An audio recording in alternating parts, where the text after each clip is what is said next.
If you're buying in 2025, do not make these mistakes, or you might regret it in years to come. Let's get into it. Mistake number 1 is falling in love with a house too soon. Listen, I get it. You walk into a house and boom, it feels like the one. But here's the problem. Emotions make expensive decisions. Sellers and agents can sense when you're attached and suddenly you're overbidding, skipping inspections, and making compromises you shouldn't. Before touring a house, write down a strict checklist for yourself. If a home doesn't check all your major boxes, walk away. No emotions, just factual numbers. Mistake number 2 is understanding your true budget.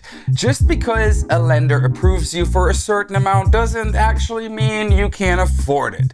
Lenders qualify you based on your gross income, not your actual take-home pay. That's how people end up house poor, trapped in a golden prison. Stick to the 28-36 rule. Your mortgage shouldn't be more than 28% of your gross income or 36% including your debt. Number 3, skipping the home inspection. Never skip a home inspection, even in a competitive market. I've seen buyers waive inspections only to find out later that their dream home had 20,000 plus in foundation issues. So always hire your own inspector, not the seller's recommendation. And if a seller pushes you to skip it, it's a red flag. Number 4, ignoring the closing cost. First-time buyers are often shocked when they realize closing costs can add 2 to 6% of the home price to their expenses. That's an extra $6,000 to $18,000 on a $300,000 home. The solution for this is asking your lender for an itemized loan estimate up front and negotiate seller concessions to help cover your closing costs. Number 5 of the mistakes I've seen first-time home buyers do all the time is not shopping around for a mortgage. Your interest rate directly impacts how much you pay for your home. But most buyers only get one quote. Big mistake. Even a 0.5% lower rate could save you tens of thousands over the loan's lifetime. The solution: get quotes from at least 3 lenders. Compare rates, fees, and terms before committing to a specific lender. Mistake number 6 is underestimating the maintenance cost.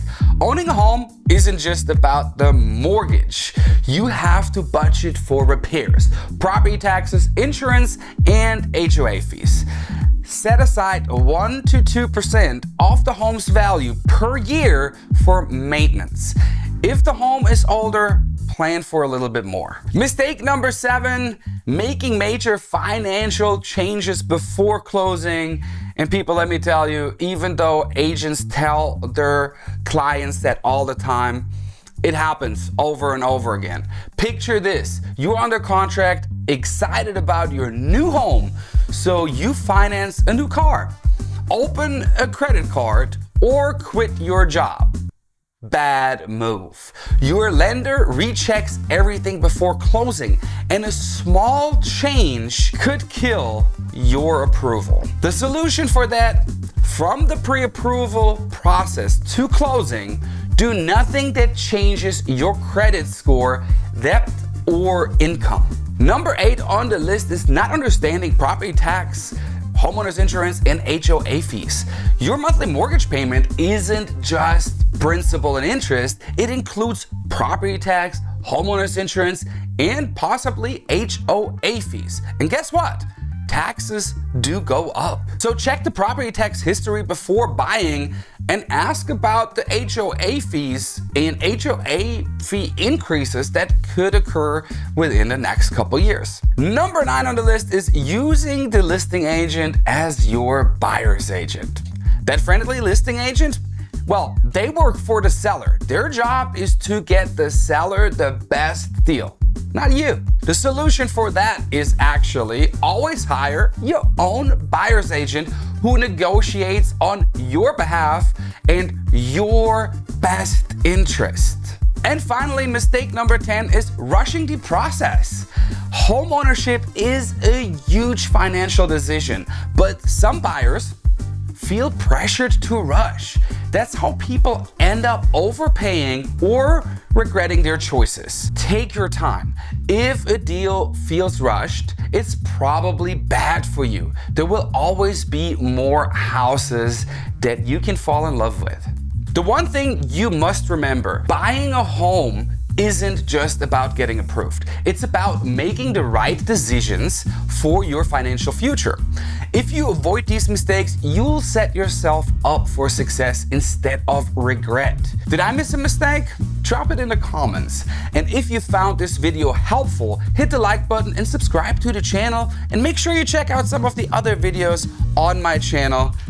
I'll see you in the next one.